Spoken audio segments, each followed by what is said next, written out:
Visiting the Tulum Ruins without a tour sounds simple. Buy a bus ticket, get off near the entrance, and walk in. At least, that is what we expected. Instead, we encountered confusing official information, 3 different checkpoints, and on the way home, we ended up standing by the roadside with no idea whether we would even get out of there. But after spending most of the day here, we also understood why Tulum remains one of the most famous archaeological sites in Mexico. So, can you really visit the Tulum Ruins independently? Is it worth the trouble? And is doing it on your own actually better than joining an organized tour? We traveled here from Playa del Carmen to find out, and in this video, we'll show you exactly what happened, and everything we wish we had known before coming. Even though we live in Cancun and enjoy exploring the surrounding areas, we had been putting off a visit to the Tulum Archaeological Zone for quite some time. The problem was not getting to Tulum. The problem was understanding exactly how the visit worked once you arrived. Despite the enormous popularity of these ruins, reliable information about visiting independently was surprisingly difficult to find. There appeared to be several separate charges, one for the archaeological zone, another for the protected natural area, and another connected to Jaguar Park. Different websites showed different prices, and the entire process seemed unnecessarily complicated, even to people living locally. Then, shortly before our visit, the Mexican government introduced a new entrance system intended to simplify the experience and reduce the total cost. The new rules had only just taken effect, making this the perfect opportunity to find out whether visiting Tulum had actually become easier. At the same time, we had another reason to travel south. For the past several months, we have been working on our own Sargassum tracking tool, and to improve it, we needed to gather information from several different locations along the Riviera Maya. So we decided to accomplish 2 things in one trip: check the Sargassum conditions in Playa del Carmen and Tulum, and finally visit the Archeological Zone without an organized tour. We chose Playa del Carmen as our base, booked a hotel close to the central ADO station, and traveled there from Cancun the day before our visit.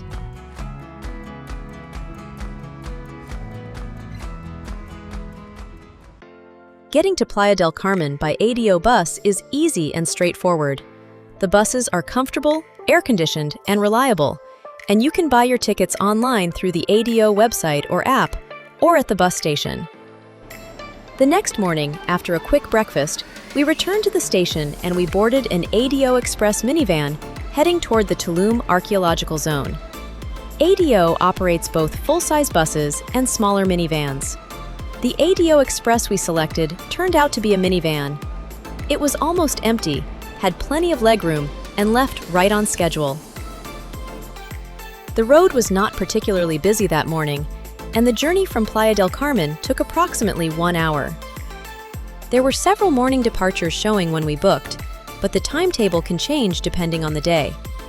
Check the current schedule before making your plans, especially if you intend to return by ADO as well.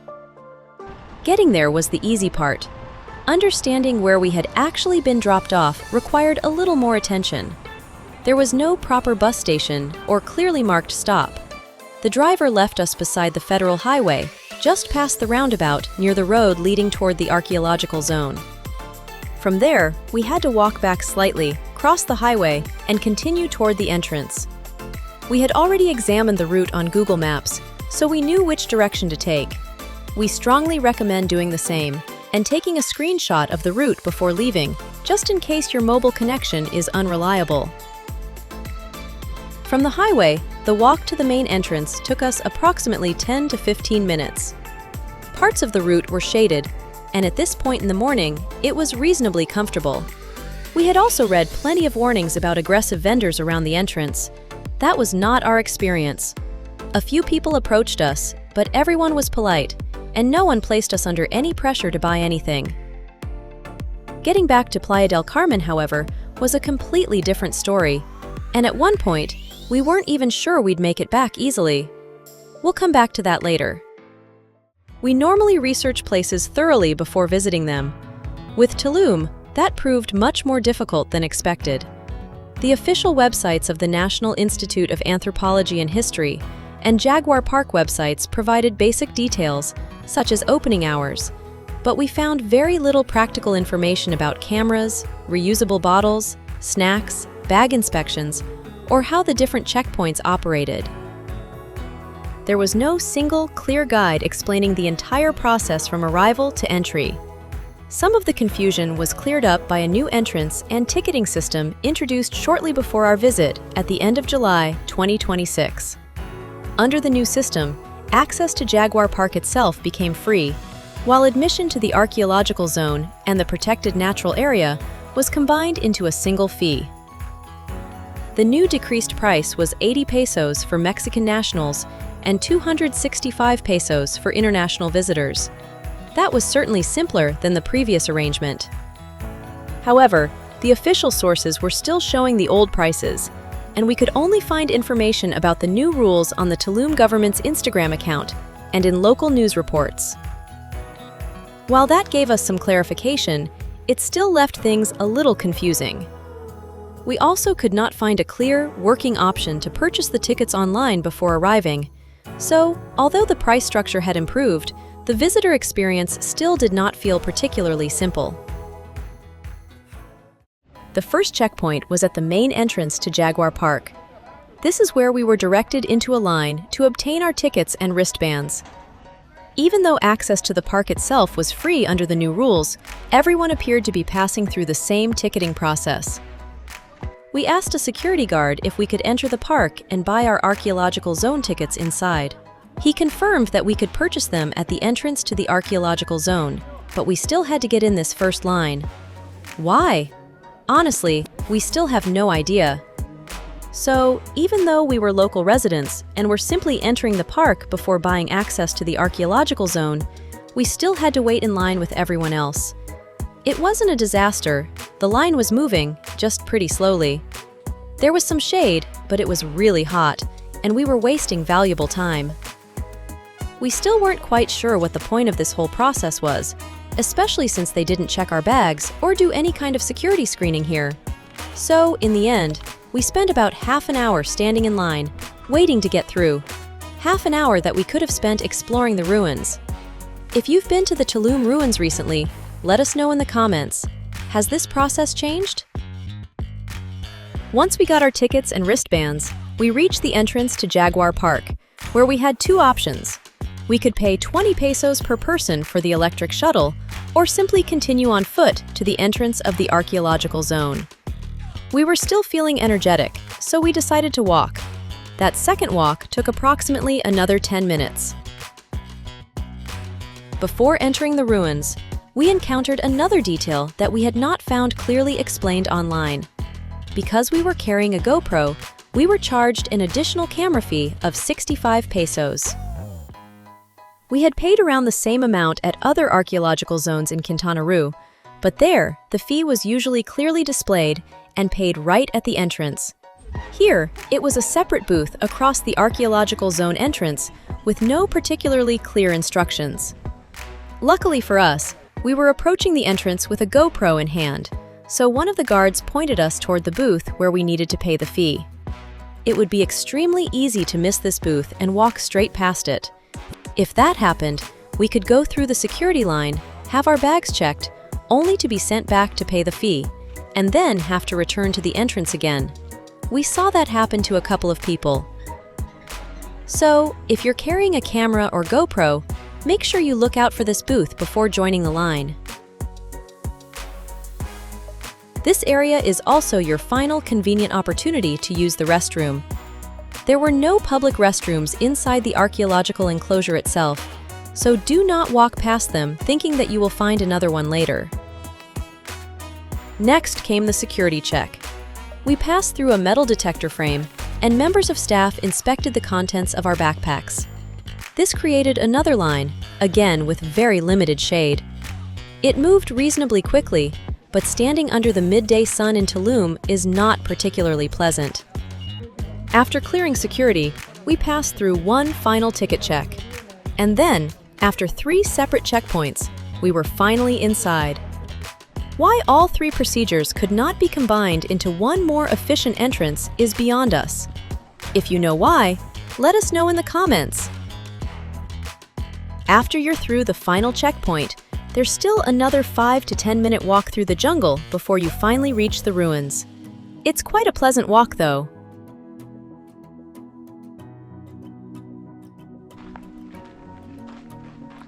Once you pass through the narrow entrance in the wall, the atmosphere changes completely. A large, open landscape suddenly appears in front of you, with ancient buildings spread across green lawns and the Caribbean Sea visible beyond them. Unlike many Maya sites, Tulum is not hidden deep inside dense jungle. It feels spacious, open, and exposed to the sea. The city stands on a natural rise above the coastline, with limestone cliffs forming its eastern edge. From here, its inhabitants had an exceptional view over both the Caribbean and the surrounding land. It does not take much imagination to understand why this location would have been important. The setting is genuinely beautiful. Whatever frustrations we had experienced at the entrance, the first view of the archaeological zone immediately reminded us why so many people come here. Historical sources from the 16th century refer to this settlement as Zama, a Maya word associated with morning or dawn, possibly because the site faces the sunrise each morning. The modern name Tulum means something closer to wall, fence, or palisade, a reference to the defensive wall that still surrounds the main settlement. The wall protected the city on its northern, southern, and western sides, while the cliffs and Caribbean Sea formed a natural boundary to the east. The enclosure had 5 entrances and 2 watchtowers, making Tulum one of the relatively few Maya cities built with such clearly visible fortifications. The city flourished during the Maya post-classic period and formed part of a wider network of settlements connected by coastal trade. Near the cliffs, a small sandy cove provided relatively easy access from the sea. Archaeologists believe it may have been used by the canoes of fishermen and merchants arriving at the settlement.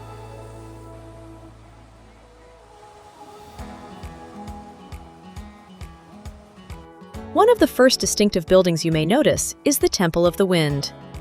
Unlike most structures here, its base has rounded corners. The National Institute of Anthropology and History associates these architectural features with Kukulkan in his aspect as the wind deity. Another unusual structure is the House of the Cenote, built directly over a natural freshwater sinkhole. This gave the people living here easy access to fresh water without having to leave the safety of the city walls. Archaeologists also discovered a rectangular tomb inside the structure.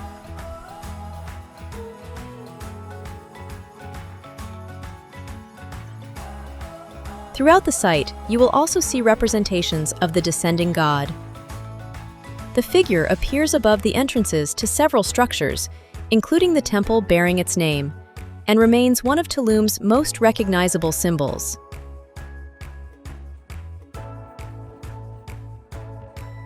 But the structure that dominates the entire archaeological zone is El Castillo. It is the tallest building at the site, positioned directly above the rocky cliffs and at the center of Tulum's principal religious enclosure. From this point, the landscape of both the Caribbean Sea and the mainland would have been clearly visible. El Castillo is also the structure most people associate with Tulum. Its position above the turquoise Caribbean water creates one of the most recognizable views anywhere in the Riviera Maya. Or at least, it does when the sea and shoreline are clear. We visited during the Sargassum season, and there was a considerable amount of seaweed visible along parts of the shoreline. That obviously affected the famous coastal view. But conditions can change rapidly here. The amount of sargassum can vary between neighboring beaches, and from one day to the next, depending on winds, currents, and weather conditions. Checking the shoreline was also part of the reason for this trip. We have published several recent sargassum updates from Cancun and Playa del Carmen, and we will include those videos in the description. We will also leave a link to the sargassum tracking tool we have been developing for the Mexican Caribbean. One of the biggest advantages of visiting independently is that nobody is waiting to move you on to the next stop. We took our time. We examined the buildings, filmed the site, read the available information, returned to some areas more than once, and stopped regularly to rest in the shade.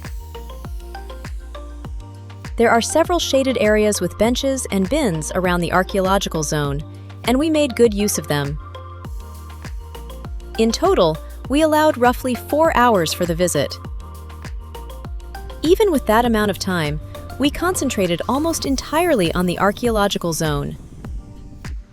We did not properly explore the rest of Jaguar Park, despite the fact that it was directly beside us.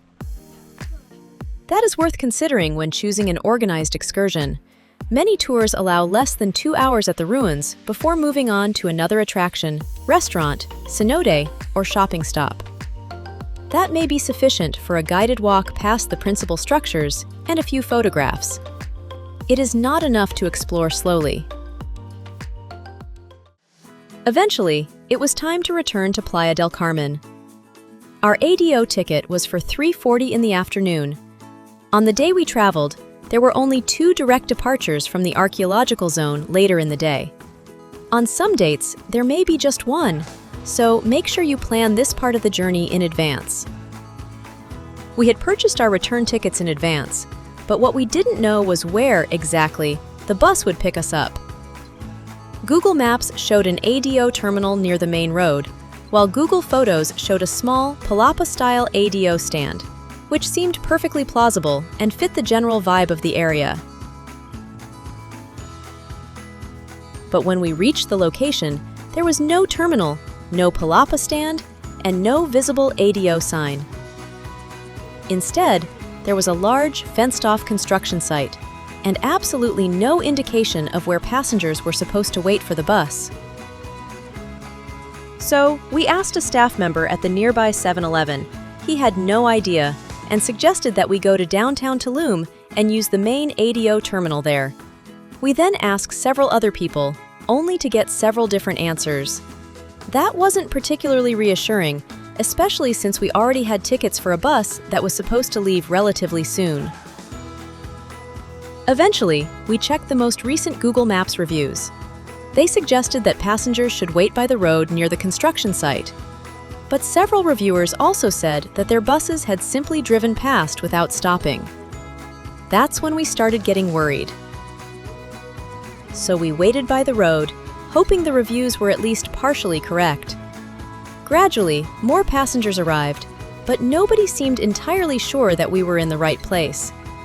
Every time a vehicle approached, the whole group would look up, trying to figure out whether it was our bus. Fortunately, the ADO bus eventually appeared, and thankfully, it did stop, just a little further down the road in the bushes. About an hour later, we were back in Playa del Carmen. Had the bus not arrived, our backup plan was to take one of the colectivos heading toward Playa del Carmen. They pass through the area fairly regularly, and the local transport workers can usually help point passengers toward the right vehicle. Still, when you already have a reserved ADO ticket, it would be much better to have a clearly marked bus stop. We found out after we returned that the construction site was actually the new ADO bus terminal, scheduled to open in late September 2026. Hopefully, once it opens, it will make finding the bus much easier for future visitors. So, having completed the trip ourselves, here's what we recommend. First, check both your outbound and return transport before leaving.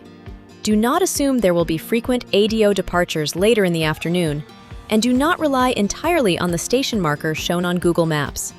Take screenshots of your tickets, timetable, walking route, and expected collection point. Second, wear comfortable shoes.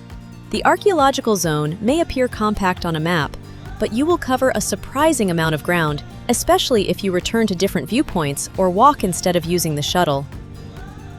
Third, prepare for the heat. Tulum is extremely exposed to the sun. Wear sunscreen, a hat, or clothing with UV protection. An umbrella might seem excessive when you leave your hotel, but after an hour under the midday sun, you'll be glad you brought one. Fourth, bring water in a reusable container.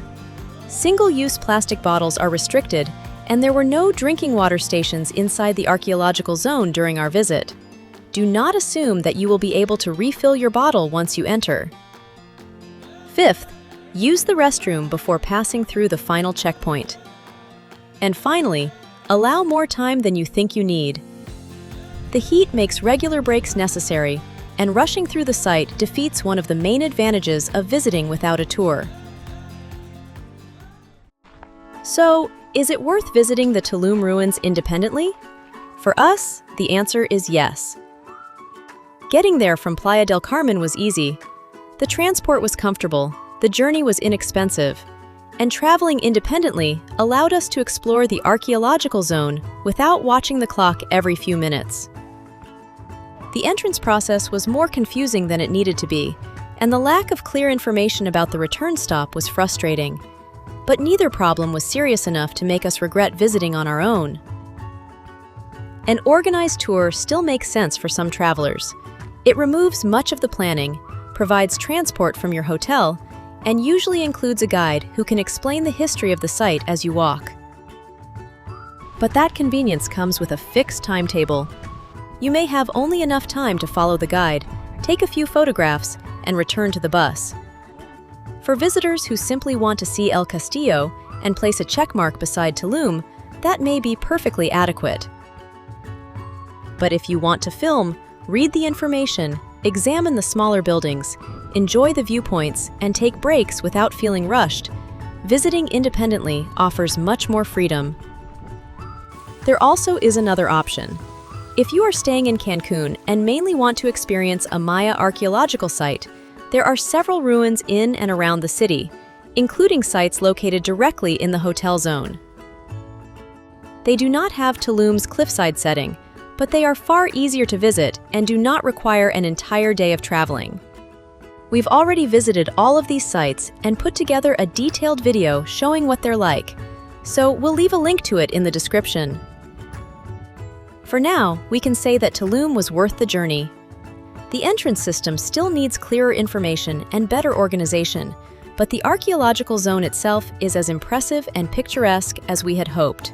And exploring it without a tour gave us the time to experience it properly.